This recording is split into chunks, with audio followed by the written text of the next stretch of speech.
Blessed are ye when men shall revile you and persecute you and say all manner of evil against you falsely for my sake. It doesn't look like a picture of joy exactly. Blessed are you when men shall revile you and persecute you and say all manner of evil against you falsely for my sake. Not a good day. Not a good day. And yet, blessed are ye. For blessed are ye. For great is your reward in heaven. So there's a short term and there's a long term. Let's take a look at the short term. Let's take a look at of the Apostle Philip. Now the Apostle Philip decided to preach a sermon in Greece.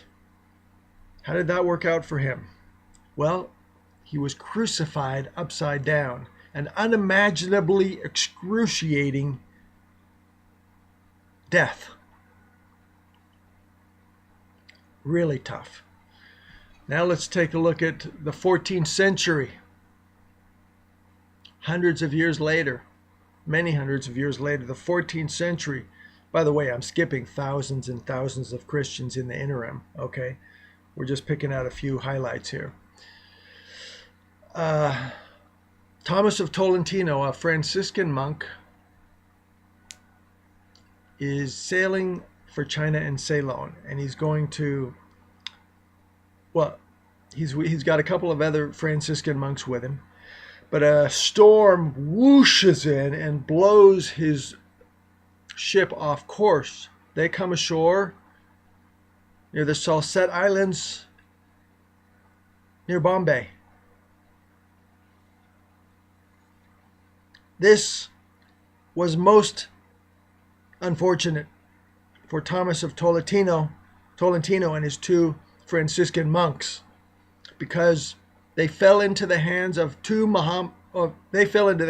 Mohammedans, which was extremely mortally consequential. They were tortured and beheaded. And that was the way they were treated in the Salsette Islands. Then we have Leo of Karasamaru, who, along with 25 Catholics, was crucified in Nagasaki, Japan. Crucified. 25 of them. Not appreciated for their works exactly. In America, let's jump forward. In America, we don't see a lot of crucifixions or beheadings, at least not lately. We can't say we haven't seen that at all. Certainly in the modern day, Americans have seen this kind of thing. In the Iraq War just not long ago, we saw what ISIS was doing to Christians in Iraq. The old-time martyrs didn't have much on the ones in Iraq. So it's still a cruel world. It's still a tough place. And we're still here to fight the good fight and to endure to the end. He who endures to the end, the same shall be saved. So we're going to be, blessed are you when you're persecuted, when you are reviled, when you're persecuted, when all manner of evil is spoken against you falsely for my sake. The world goes on. We still have to persevere. We're here to overcome adversity. And that's exactly what we're going to do. So, but here in America, they say that in the gardens, if you talk to a gardener, he'll explain how the weeds sometimes will come up and smother a little flower. The weeds will just overtake and smother a little flower. Just choke the life right out of it, block out the sunlight, squeeze it, deprive it of water. And goodbye, little flower. And here in America, that we've found a new form of cowardice in terms of persecution, how we persecute people. For example, a Navy chaplain, Lieutenant Gordon Klingenschmidt, prayed in the name of Jesus, and for that he was fired. A new kind of persecution where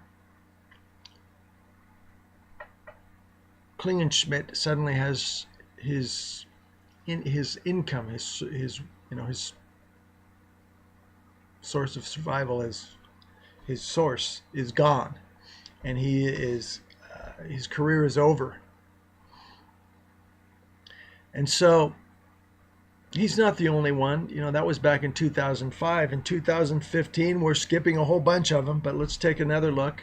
Let's take another look at Bremerton High School coach. This is Bremerton, Washington State. All right, a wonderful part of the country. How do they educate their children in Bremerton? We should take a look at that. Well, Coach Kennedy, he was the coach, and before football games, he would pray with his players. Now, when he refused, when the administration told him to cut it out, when he refused to do that and he continued to pray for him, fired, gone, goodbye, coach. And it wasn't the last time. Many more of these occurred, but a recent one is in 2018. What happened in 2018? Well, a young Catholic priest in California. I guess California is a tough place to be a priest, especially if you criticize the scandal, if you call for reformation due to the recent scandal in the church. And because Father Carlos Gavancho preached anti-corruption sermon. And for that, he was removed from the parish. Removed. Goodbye. Back to South America. We don't want to